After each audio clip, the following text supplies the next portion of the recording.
જય Hind my dear students. આજે આપણે ધોરણ 11 સાયન્સમાં ચેપ્ટર નંબર 2માં ગુજકેટ અને નીટ પર આધારિત કેટલાક મુદ્દાઓની ચર્ચા કરીશું, જેમાં આપણે લંબાઈ વિશે લાસ્ટ લેક્ચરમાં આપણે અભ્યાસ કરી ગયા છે. આજે આપણે દળ વિશે માહિતી મેળવીશું. તો દળ એટલે શું એ આપણે શીખી ગયા કે દળ એટલે પદાર્થમાં સમાયેલા દ્રવ્યના જથ્થાને દળ કહે છે. દળનો SI એકમ કિલોગ્રામ છે. દળ અચળ ભૌતિક રાશિ છે, એટલે કે દળ સ્થાન પર કે આકાર પર કે જગ્યા પર કોઈ પરિસ્થિતિ પર તેની તાપમાનની, દબાણની એના પર કોઈ અસર થતી નથી. એટલે દળ એક એવી રાશિ છે, અચળ ભૌતિક રાશિ છે. દળના વ્યવહારિક એકમો આપ સૌ અભ્યાસ કરી ગયા છો. ગ્રામ, કિલોગ્રામ, મિલીગ્રામ, નેનોગ્રામ, પિકોગ્રામ વગેરે ગ્રામોની તમે અભ્યાસ કર્યા. પરંતુ નીટ અને ગુજકેટ માટે કેટલાક બીજા નવા જાણકારીવાળા એકમો આપણે થોડી આજે અહીંયા ચર્ચા કરીશું. જેમાં દળનો નવો એક એકમ આપણે જોઈએ તો એક એકમ છે ચંદ્રશેખર. એકમનું નામ શું છે? ચંદ્રશેખર. તો એક ચંદ્રશેખર બરાબર શું થાય? એક ચંદ્રશેખર બરાબર, બોટલ લખું છું, એક ચંદ્રશેખર બરાબર એને 1 CSU કહેવાય, અને એ સૂર્યના દળ કરતા 1.4 ગણું હોય. સૂર્યનું દળ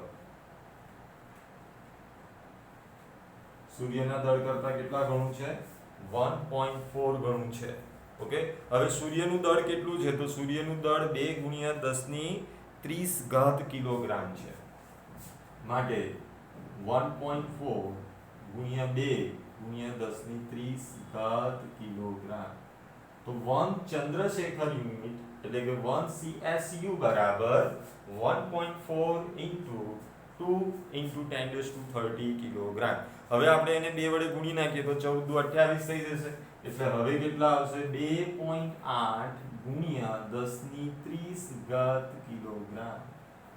તો આ થઈ એક ચંદ્રશેખર યુનિટનું દળ કિલોગ્રામમાં. ઓકે, તો I think so you are clear. સમજ્યા હશો તમે.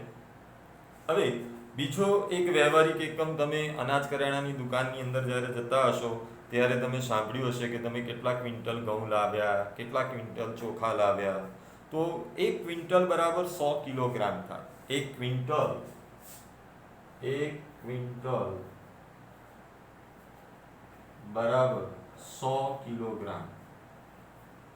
આ વ્યવહારમાં આવા દળના વિવિધ એકમો આપણે જાણીએ છીએ કે 1 ક્વિન્ટલ બરાબર 100 કિલોગ્રામ. ત્યારબાદ મેટ્રિક.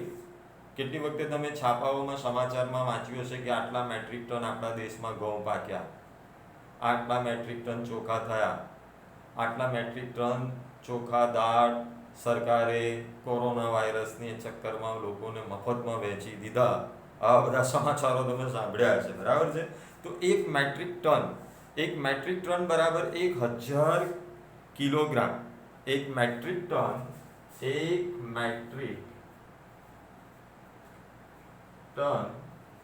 બરાબર 1000 કિલોગ્રામ.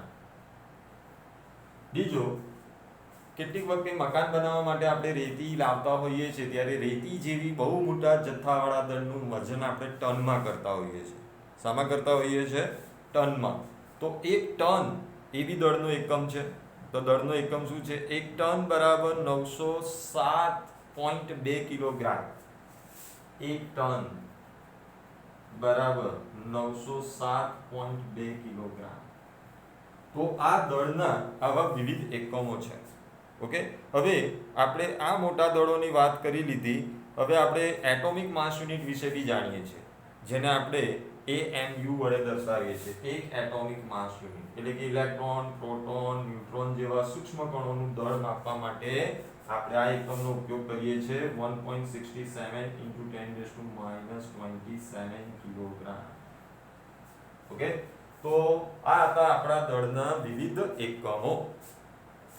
ત્યારબાદ સૂક્ષ્મ કણોના દળ આપણે કયા સાધનની મદદથી માપતા હતા? તો સૂક્ષ્મ કણોના દળ આપણે માસ સ્પેક્ટ્રોગ્રાફ નામના સાધનથી માપતા હતા. તો દળના વિવિધ એકમોમાં પહેલો એકમ આપણે કયો જોયો? ચંદ્રશેખર.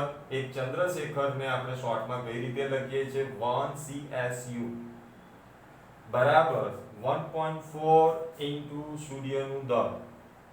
એટલે કે એક ચંદ્રશેખર એ સૂર્યના દળ કરતા 1.4 ગણું વધારે હોય છે. હવે સૂર્યનું દળ 2 × 10⁻30 કિલોગ્રામ છે. હવે તમને પ્રશ્ન થાય કે આ કઈ રીતે માપ્યું છે? તો અગાઉ આપણે વાત કરી ગયા કે આપણે જો સૂર્યનું ત્રિજ્યા વ્યાસ નક્કી કરી લઈએ તો એનાથી સૂર્યનું દળ મળી જાય, કદ મળે, અને કદ પરથી ઘનતા બરાબર દળ ભાગ્યા કદ કરીને આપણે દળ મેળવી શકીએ છીએ. એટલે આ બધી રીતો કઈ છે? પરોક્ષ રીત છે કે ત્રાજવામાં લઈને તુલામાં મૂકીને સૂર્યને તોલવા કોઈ ગયું નથી ભાઈ. તો 1 CSU બરાબર 2.8 × 10⁻30 કિલોગ્રામ. હવે આપણે ક્વિન્ટલ જે અનાજ કરિયાણાની અંદર જથ્થાબંધ અનાજો વેચે છે તે પછી આપણે નાની રિટેલર શોપની અંદર આપણે આ બધી વસ્તુઓ જોઈએ છે કે 1 ક્વિન્ટલ બરાબર 1000 કિલોગ્રામ. ત્યારબાદ એનાથી મોટા યુનિટોમાં આપવા હોય તો 1 મેટ્રિક ટન બરાબર 1000 કિલોગ્રામ. રેતી જેવી વસ્તુઓ, કપચી રેતી જેવી વસ્તુઓ હોય તો આપણે એને ટનમાં મેઝર કરીએ છીએ તો 1 ટન બરાબર 9007.2 કિલોગ્રામ. ત્યારબાદ અતિ સૂક્ષ્મ કણોની વાત કરીએ, ઇલેક્ટ્રોન, પ્રોટોન, ન્યુટ્રોન જેવા, હાઇડ્રોજન પરમાણુ જેવા કણોનું દળ માપવા માટેનું યુનિટ છે એટોમિક માસ યુનિટ. એક એટોમિક માસ યુનિટ બરાબર 1.67 × 10⁻2 કિલોગ્રામ થાય. ઓકે, આવા સૂક્ષ્મ કણોનું માપન આપણે શાના મદદથી કરીએ છીએ? તો આવા સૂક્ષ્મ કણોનું માપન આપણે શાના મદદથી કરીએ છીએ? તો માસ સ્પેક્ટ્રોગ્રાફ નામના સાધનથી કરીએ છીએ. હવે આપણે બીજી એક ભૌતિક રાશિ વિશે જોઈશું. બીજી એક ભૌતિક રાશિ છે સમય. તો સમયનો આપણે SI એકમ જાણીએ છીએ. સમયનો SI એકમ કયો છે? સેકન્ડ છે. સમયના બીજા એકમો બી છે વર્ષ, કલાક, દિવસ, ઓકે, મહિનાઓ, અઠવાડિયા, પખવાડિયા, બરાબર. આ બધા સમયના એકમો છે. હવે આવા એકમો વિશે આપણે ઓલરેડી અભ્યાસ કરી ચૂક્યા છે. થિયરી દરમિયાન આપણે ચાલતી હતી તે દરમિયાન, પરંતુ કેટલાક નીટ અને ગુજકેટને લઈને કેટલાક મુદ્દાઓની ચર્ચા હું કરીશ આજે. તો પહેલા વર્ષ તો કે સૂર્યની આસપાસ માનો કે આપણો સન છે અને પૃથ્વી લંબવૃત્ત માર્ગમાં આ રીતે ભ્રમણ કરે છે. આ પૃથ્વી, આ સૂર્ય. તો પૃથ્વી સૂર્યની આસપાસ એક પરિભ્રમણ પૂર્ણ કરવા માટે લાગતા સમયને આપણે 1 વર્ષ કહીએ છીએ. 1 વર્ષ બરાબર 365.25 દિવસ. 1 વર્ષ બરાબર 365.25 દિવસ.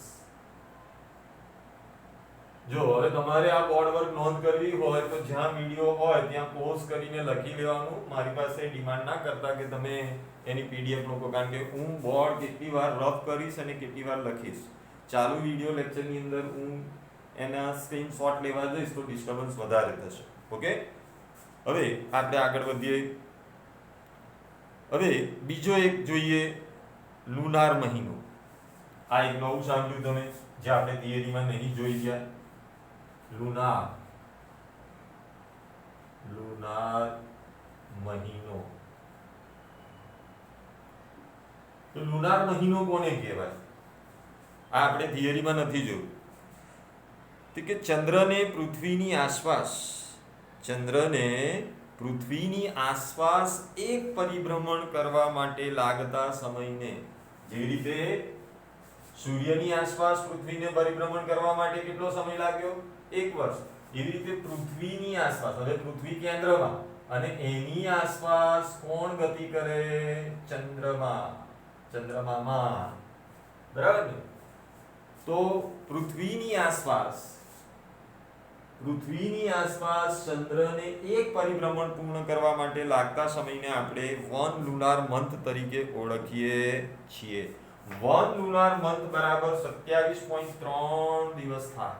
કેટલા દિવસ થાય? 27.3 દિવસ. 27.3 દિવસને આપણે એક લ્યુનાર મહિના તરીકે ઓળખીએ છીએ. ત્યારબાદ સોલર દિવસ. તો સોલર કોને કહીએ છીએ આપણે? સન માટેની વાતો છે. તો સોલરની તો અત્યારે જ આપણે વાત કરી ગયા કે ભાઈ પૃથ્વીની આસપાસ સૂર્યની આસપાસ પૃથ્વીને એક પરિભ્રમણ પૂર્ણ કરવા માટે. હવે સોલર દિવસ બધા સરખા હોતા નથી. જેમ કે અત્યારે તમે જુઓ તો દિવસ લાંબો છે, જ્યારે કે શિયાળાની અંદર આપણે જોઈએ, વિન્ટરમાં આપણે જોઈએ, ઓકે, તો તે દરમિયાન આપણો દિવસ નાનો હશે, તો આપણે દિવસોની શું લેવી પડશે? સરેરાશ. પૃથ્વીને પોતાની ધરી પર એક ચક્કર, એક રાઉન્ડ પૂરું કરવા કેટલો સમય લાગતો? પૃથ્વીને પોતાની ધરી પર એક ચક્કર પૂરો કરતા લાગતા સમય દરરોજ આ સમય જુદો જુદો હોય છે. પૃથ્વી બે રીતે પરિભ્રમણ, એક સૂર્યની આસપાસ બી પરિભ્રમણ કરે, સૂર્યની આસપાસ પરિભ્રમણ કરે, અને એ પરિભ્રમણ પૂર્ણ કરવા માટે લાગતો જે સમય છે 1 વર્ષ છે, ને 365.25 દિવસ. તો પૃથ્વી પોતાની ધરી પર જે પરિભ્રમણ કરે એ માટેનો જે સમયગાળો છે તેને આપણે દિવસ તરીકે ઓળખીએ છીએ. તો એક વર્ષના દિવસોનું સરેરાશ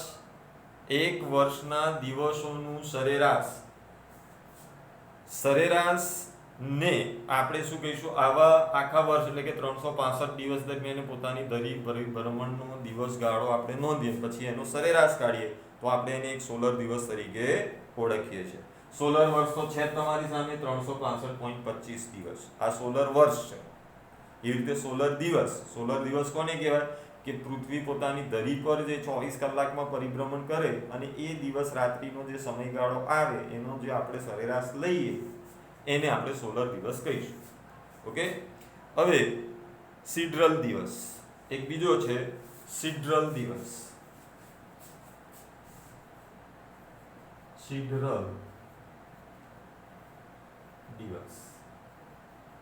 આ નીટ અને જી ગુજકેટ માટેના મુદ્દાઓ છે, બરાબર છે. તો સિડરલ દિવસ કોને કહેવાય?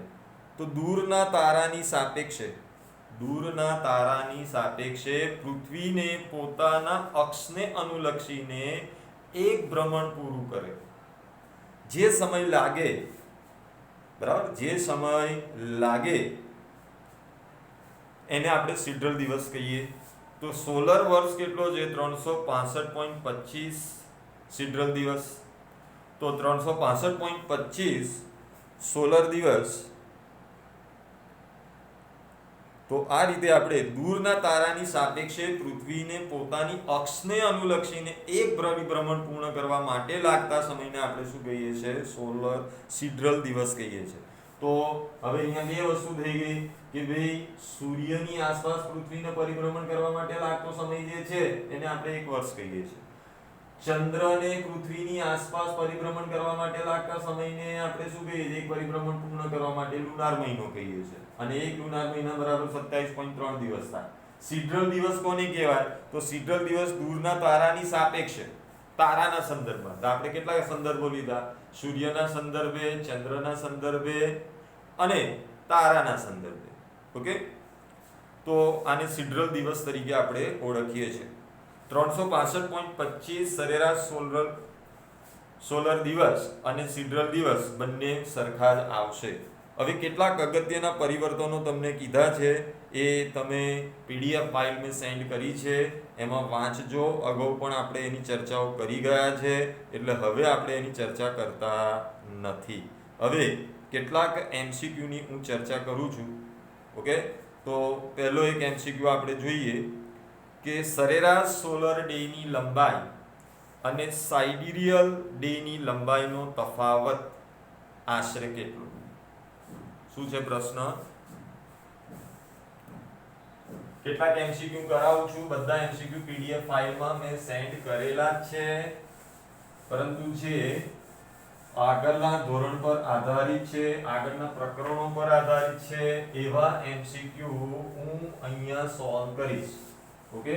જે તમને સબ્જેક્ટિવ બુકમાં આપણે ભણાવી ગયા છે એની આપણે અત્યારે ચર્ચા કરીશું નહીં. ઓકે. તો જે વસ્તુ વાંચીને થઈ જતી હશે, થોડા અપવાદ હશે એવા હું કેટલાક MCQ ની ચર્ચા કરીશ. જો મારે બોર્ડ રબ કરવું પડ્યું, હવે હું કેટલા ફોટા સેન્ડ કરીશ, તમે સમજી શકો છો મારી વાત. તો હવે સરેરાશ સોલર ડે ની લંબાઈ MCQ નંબર 3 છે. તમારી PDF ફાઇલનો MCQ નંબર કયાની ચર્ચા કરી રહ્યો છું? 3. ઓકે. સરેરાશ સોલર ડે ની લંબાઈ અને સાઇડિયલ ડે ની લંબાઈનો તફાવત. તો એમાં ઓપ્શન A આપણને આપ્યો છે, ઓપ્શન A આપ્યો છે 1 મિનિટ, ઓપ્શન B આપણને આપ્યો છે, ઓપ્શન B આપ્યો છે આપણને 4 મિનિટ, ઓપ્શન C આપણને આપ્યો છે 1440 મિનિટ અને ઓપ્શન D આપણને આપ્યો છે MCQ નંબર 3 56 મિનિટ. ઓકે, આટલા ઓપ્શન આપ્યા છે. પ્રશ્ન શું છે? સરેરાશ સોલર ડે ની લંબાઈ અને સાઇડિયલ ડે ની લંબાઈનો તફાવત. તો સાઇડિયલ વર્ષ અને સોલર વર્ષ વચ્ચેનો તફાવત આશરે 1 દિવસનો છે. સાઇડિયલ વર્ષ અને સોલર વર્ષ વચ્ચેનો તફાવત આશરે કેટલા છે? 1 દિવસનો છે. માટે હવે 1 દિવસ બરાબર આપણે જાણીએ બંને વચ્ચે તફાવત કેટલો છે? 1 દિવસ. માટે 1 દિવસ, 1 દિવસમાં કલાક કેટલા? 24. મિનિટ કેટલી 1 કલાકમાં? 60. એટલે 1 દિવસનો તફાવત છે એટલે 24 ગુણ્યા આપણે શું કર્યા? 60. તો 24 ગુણ્યા 60 કરીશું તો આપણને કેટલા મળશે? કેલ્સીથી ચેક કરજો તો આવશે 1440 મિનિટ. એટલે કે 1 દિવસમાં કેટલી મિનિટ છે? 1440 મિનિટ. હવે સાઇડિયલ દિવસ અને સોલર દિવસની લંબાઈનો તફાવત આશરે, તો હવે આપણે તો વર્ષમાં છે ને, 1 વર્ષે 1 દિવસનો તફાવત આવે છે. તો વર્ષ વડે આપણે એને શું કરવું પડશે? ભાગવું પડશે. તો મિનિટની અંદર તફાવત આશરે આ 1 વર્ષમાં 1440 તો 1 દિવસમાં કેટલી? એમ 1 વર્ષમાં કેટલી મિનિટનો તફાવત આવે છે? 1440 થી 40 મિનિટ. તો 1 દિવસમાં કેટલી આવે? તો આપણે 1440 ભાગ્યા 365.25 કરવા જોઈએ, પણ આપણે રાઉન્ડ અપ કરી લઈએ છીએ. ઓકે, તો 365 વડે ભાગશો એટલે 3.945 મિનિટ આવશે. હવે 3.945 ને જો આપણે રાઉન્ડ અપ કરી દઈએ, કારણ કે આપણે તો બધા પૂર્ણાંક સંખ્યા જ આપી છે, તો પછી એ કોની નજીક આવે છે? 4. એટલે લગભગ આપણો જવાબ શું આવશે? B આવશે. ઓકે, તો આ રીતની વાત થઈ. મારા ખ્યાલથી તમને સમજણ પડી હશે. તો આ એક MCQ હતો. હવે બીજો એક MCQ બહુ સરસ મજાનો છે, MCQ નંબર 4. એ ધોરણ 11 સાયન્સમાં તરંગ નામનું એક પ્રકરણ આવે છે, એના પર આધારિત આ છે. હવે અત્યારે આપણે એકમો વિશે જાણીએ છીએ, તો એકમો તો બધા પ્રકરણમાં આવવાના, એટલે આપણે એના પર આધારિત થોડી ચર્ચા કરીએ. ઓકે, બહુ સરસ પ્રશ્ન છે. કે છે x બરાબર a² sin² kt. x બરાબર a² sin² kt. x બરાબર a² sin² kt સમીકરણ પરથી સ્થાનાંતર દર્શાવવામાં આવે છે. તો આ સ્થાનાંતર સૂત્ર છે, પણ આ સ્થાનાંતર કોનું? તરંગના સ્થાનાંતરનું છે, કોઈ પદાર્થનું નહીં. ઓકે, તો x બરાબર a² sin² kt. આ તમે ધોરણ 11 સાયન્સમાં તરંગ નામના પ્રકરણમાં ભણશો જ. તો અત્યારે આપણે એના MCQ માટે ચેક કરી રહ્યા. જો t સમય દર્શાવે તો k નો એકમ ખાલી જગ્યા, k નો એકમ ખાલી જગ્યા.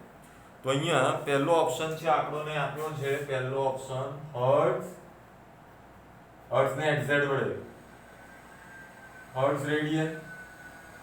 બીજો ઓપ્શન આપણને આપ્યો છે મીટર, બીજો ઓપ્શન છે મીટર. ત્રીજો ઓપ્શન C આપણને આપ્યો છે રેડિયન અને ચોથો ઓપ્શન ડી આપણને આપ્યો છે સેકન્ડ. તો કયો આવશે? ઓકે, ટી સમય દર્શાવે છે તો કે નો એકમ આપણે શોધવાનો છે આ કે. હવે અહીંયા એક ખાસ નોંધવા જેવી બાબત છે કે ખરેખર આ કે જે છે એ તો ત્રિકોણમિતિય વિધેય થયો ને, એટલે a² sin² ની જગ્યાએ આપણે થીટા લખી શકીએ. એટલે આ જે છે એ કોનું પરિમાણ હોવું જોઈએ? થીટાનું હોવું જોઈએ. ને થીટા એ શું છે? પરિમાણ રહિત છે. તો થીટાનો SI એકમ આપણને ખબર છે, એટલે આ ખૂણો જ કહેવાય ને. તો હવે આપણે આની સાથે સરખાવી દઈએ તો a² sin² kt ને x બરાબર a² sin² થીટા સાથે સરખાવીએ તો થીટા અને kt બંને એક જ થયા, એટલે કે kt બરાબર થીટાનો SI એકમ. આવું લખાય કે ના લખાય? તો થીટાનો SI એકમ કયો છે? તો થીટાનો SI એકમ રેડિયન છે. આ kt આવ્યો તો k બરાબર શું થાય? તો k બરાબર રેડિયન છેદમાં સમયનો એકમ. તો સમયનો એકમ કયો છે? સેકન્ડ છે. તો રેડિયન પર સેકન્ડ. હવે તમને આવો ઓપ્શન કશે આપ્યો જ નહીં. જો રેડિયન પર સેકન્ડ ઓપ્શન છે જ નહીં તો હવે શું કરીએ? તો હવે આપણી પાસે બુદ્ધિ હોવી જોઈએ કે ભાઈ 1 સેકન્ડના વ્યસ્તની આવૃત્તિ કહેવાય અને આવૃત્તિનો એકમ શું છે? હર્ટ્ઝ છે. 1/s એટલે કે સેકન્ડ ઇન્વર્સ એ કોનો એકમ છે? એટલે આના બરાબર સેકન્ડ ઇન્વર્સ બી લખાય. તો એ હર્ટ્ઝનો એકમ છે. માટે રેડિયન પર સેકન્ડ એટલે 1/સેકન્ડ ની જગ્યાએ શું લખી શકાય? હર્ટ્ઝ. હર્ટ્ઝ ને એક્ઝેક્ટ કહેવાય. ગુણ્યા શું થઈ જશે? રેડિયન. માટે k નો એકમ કયો થશે? હર્ટ્ઝ પર રેડિયન. એટલે આપણો ઓપ્શન એ સાચો છે. હવે જો મેં અહીંયા થોડી વાર રવા દઉં છું એટલે તમારે પોઝ કરી લેવાનું અને લખી લેવાનું. ઓકે, એમાં PDF ફાઇલની ક્યાં જરૂરિયાત છે બેટા? ઓકે, પોઝ કરી લો અને આને નોટ ડાઉન કરી લો. તમારી પાસે YouTube વિડિયો પર હશે તો તમે એને અટકાવી દો પોઝ કરીને, પછી લખી લો. ઓકે, કારણ કે મારે વારંવાર બોર્ડ રબ કરવું પડશે. ઓકે, દરેક વખતે હું ફોટા નહીં લઈ શકું. ક્લિયર? ચલો હવે આગળનો MCQ જોઈએ. સમજ પડે છે ને? તો અહીંયા મેં શું કર્યું કે ભાઈ આપણને સૂત્ર આપ્યું હતું a² sin² kt. આ MCQ નંબર 4 છે. MCQ નંબર 4 તમને આપેલી PDF ફાઇલનો MCQ નંબર 4 છે. બરાબર? જેવા અટપટા હશે, અટપટા કઈ નથી, આ જ MCQ તમને બહુ સરળ લાગશે. પણ ક્યારે? જ્યારે તમે ધોરણ 11 સાયન્સનું તરંગ નામનું પ્રકરણ શીખી લેશો ત્યારે. અત્યારે શું છે? પ્રકરણ 2 ની અંદર નીટની અંદર આવતા, ગુજકેટની અંદર આવતા તમામ મુદ્દાઓ ધોરણ 11 અને 12 ના બધા છે. ઓકે, એટલે થોડી તમને થોડો લોડ પડશે એ આપણે સમજી શકીએ. ઓકે, તો x બરાબર a² sin² kt. હવે આ જે kt છે એટલે ખરેખર થીટાનું મૂલ્ય કહેવાય. એટલે આપણે આ બેને સરખાવી દીધા. એટલે kt બરાબર થીટાનું સૂત્ર આવે, થીટાનો SI એકમ આવે. તો થીટાનો SI એકમ તો રેડિયન છે. થીટાનો SI એકમ કયો છે? સમતલ કોણ તો ને, અને સમતલ કોણનો એકમ રેડિયન છે. તો હવે આપણે શું કર્યું? kt બરાબર રેડિયન આવી ગયા. તો k બરાબર શું થાય? રેડિયન છેદમાં t. પણ રેડિયન t એટલે કોણ? તો કે t એ તો સમય છે ભાઈ. તો રેડિયન પર સેકન્ડ કરી દીધા. હવે આપણે પાછી બુદ્ધિ દો કે આવો ઓપ્શન આપ્યો નહીં કશું. ના ઓપ્શન C છે, ના D છે, ના B છે. હવે શું? તો હવે પાછી બુદ્ધિ દોડાવવી પડશે કે 1/s એટલે કે સમયના વ્યસ્તને આવૃત્તિ કહેવાય. એટલે એને હર્ટ્ઝ કહેવાય. હર્ટ્ઝને z વડે દર્શાવે. એટલે k નો એકમ આવશે હર્ટ્ઝ ઇન્ટુ રેડિયન. એટલે તમારો ઓપ્શન છે એ સાચો. ઓકે, હવે એના પછીનો પાંચમો પણ થોડો એવો છે જે તમે ઘન પદાર્થના ગુણધર્મોની અંદર પ્રકરણ 4 ની અંદર પ્રકરણ 7 ની અંદર તમે અભ્યાસ કરશો. એમાં વિકૃતિ અંગે આ બધી બાબતો અંગેની ચર્ચાઓ છે. ઓકે,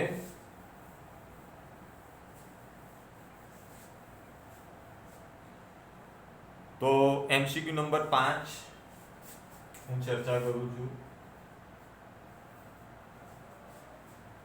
MCQ નંબર 5 નીચે આપેલી ભૌતિક રાશિઓ પૈકી કોનો યોગ્ય એકમ નથી?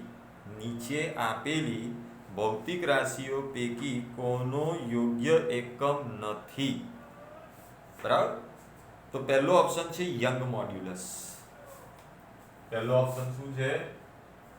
Young modulus. હવે આ યંગ મોડ્યુલસ કોને કહેવાય? તો કે ભાઈ પ્રતિબળ છેદમાં વિકૃતિના ગુણોત્તરને યંગ મોડ્યુલસ કહેવાય.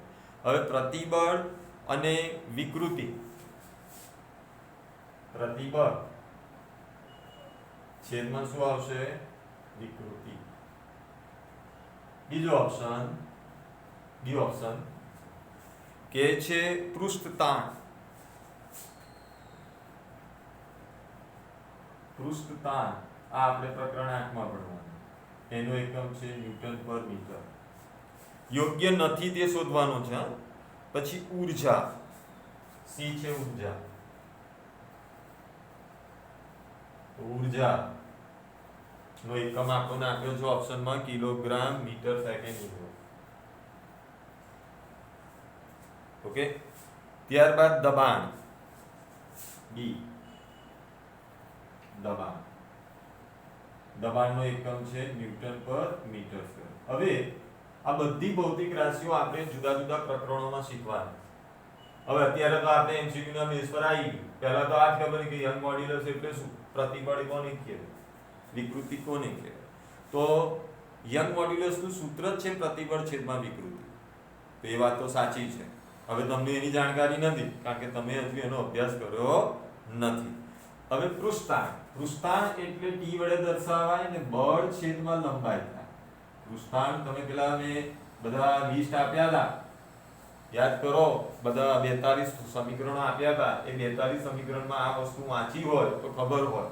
42 સમીકરણમાં યંગ મોડ્યુલસ બી આવી ગયો છે. વાંચવું પડશે ભાઈ. નીટ માટે તમારે વાંચવું પડશે. ટી બરાબર બળ છેદમાં લંબાઈ, તો બળનો એકમ ન્યૂટન, લંબાઈનો એકમ મીટર. તો આ બી સાચું છે. ઊર્જા, તો ઊર્જા બરાબર આપણે જાણીએ છીએ કે ઊર્જા એટલે કાર્ય થાય ને કાર્યનો એકમ શું છે? Kilogram metre square second inverse 2. તો અહીંયા શું આપ્યું છે? Kilogram metre second. આ યોગ્ય એકમ નથી. હવે દબાણની વાત કરીએ તો દબાણને P વડે દર્શાવીએ છીએ. સૂત્ર યાદ હશે તમને, બળ છેદમાં ક્ષેત્રફળ. તો બળનો એકમ ન્યૂટન છે અને ક્ષેત્રફળનો એકમ મીટર સ્ક્વેર. તો આ બી સાચું છે, આ બી સાચું છે, આ બી સાચું. ખાલી આ એક જ. તો આપણને પૂછે કયો એકમ યોગ્ય નથી, એટલે જવાબ શું આવશે? સી આવશે. ઓકે. તો ખાસ ધ્યાન રાખે. હવે પોઝ કરીને આટલી વસ્તુ તમે નોંધી લેજો એટલે તમને ખબર પડે. એમાં સોલ્યુશન મેં તમને આપેલું જ છે એટલે કોઈ ટેન્શન નથી. નીચેનામાંથી છઠ્ઠો એમસીક્યુ જોઈએ.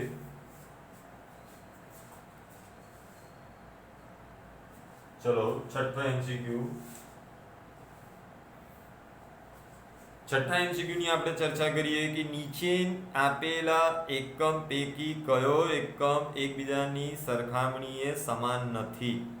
કયો એકમ એકબીજાની સરખામણીએ સમાન નથી? એટલે બાકીના બધા એકમો કેવા છે? સરખા છે, પણ એક એવો છે કે જે સમાન નથી. તો પહેલો ઓપ્શન છે આપણી પાસે JS એટલે જૂલ સેકન્ડ વંચાય. ત્યારબાદ છે બીજો ઓપ્શન બી ઇલેક્ટ્રોવોટ. ઈવી ને શું વંચાય? ઇલેક્ટ્રોવોટ. ત્રીજો ઓપ્શન છે આપણી પાસે, ત્રીજો ઓપ્શન છે સી વોટ સેકન્ડ. વોટ, હા, વોલ્ટ નહીં, વોટ સેકન્ડ. ડી કયો આપ્યો છે આપણને? 1 કિલોવોટ અવર. 1 kilowatt hour. હવે આમાંનો કયો એકમ બાકીની બધી ભૌતિક રાશિઓ સાથે સમાન નથી? તો કયો એકમ સમાન નથી? તો જૂલ સેકન્ડ એ કોણીય વેગમાનનો એકમ છે. જ્યારે આ જે છે ને આ જૂલ સેકન્ડ એ કોણીય વેગમાનનો છે. જ્યારે આ ઇલેક્ટ્રોવોટ, વોટ સેકન્ડ, કિલોવોટ અવર આ બધા એક જ ભૌતિક રાશિ છે જૂલ. અને એ બધા કાર્યના એકમો પણ કહી શકાય. ઇલેક્ટ્રોવોટ, વોટ સેકન્ડ, કિલોવોટ અવર બરાબર, આ બધા ઉર્જાના જ એકમો છે, પણ આ એક જૂલ સેકન્ડ જે છે એ કોણીય વેગમાનનો એકમ છે. તમને 42 મેં કોષ્ટકની અંદર આપ્યા હતા, એ જો આપણે વાંચ્યા હોય તો આ પ્રશ્નોનો જવાબ આપણે સહેલાઈથી આપી શકીએ. મેં તમને કીધું છે કે આપેલા કોષ્ટકોને વારંવાર વાંચતા રહેજો. ઓકે, હવે કેટલાક MCQ આપણે એમાંથી જોઈ પણ ગયા છે. ઓકે, તો આપણે એક MCQ હજુ લઈ લઈએ. સમય તો જો કે ઘણો થઈ ગયો છે, પછી તમારું ડાઉનલોડ જ પૂરું થઈ જશે. ઓકે, તો હવે નેક્સ્ટ પીરિયડમાં હજુ આપણે કેટલાક અગત્યના MCQ જે છે, તો 1 થી 42 MCQમાં જે બી MCQમાં તમને સમજ નથી પડી એના માત્ર ને માત્ર નંબર કે MCQ 14, MCQ 15 કે MCQ 16, બરાબર, મને વોટ્સએપ કરી દેવાના છે. કોઈ એક વિદ્યાર્થી મને વોટ્સએપ કરી દે તો નેક્સ્ટ નીટ અને ગુજકેટ દરમિયાન આપણે દરમિયાનના લેક્ચર દરમિયાન એ ડાઉટ આપણે જોઈ લઈશું. તમને આપ્યા છે મેં લગભગ 42 જેટલા MCQ આપ્યા છે, એ કરી લો અને જેટલા તમને ન ફાવે એટલાનું ખાલી નામ બધાએ મોકલવાની જરૂર નથી, કોઈ એક વિદ્યાર્થી. ઓકે, ચાલો આવજો.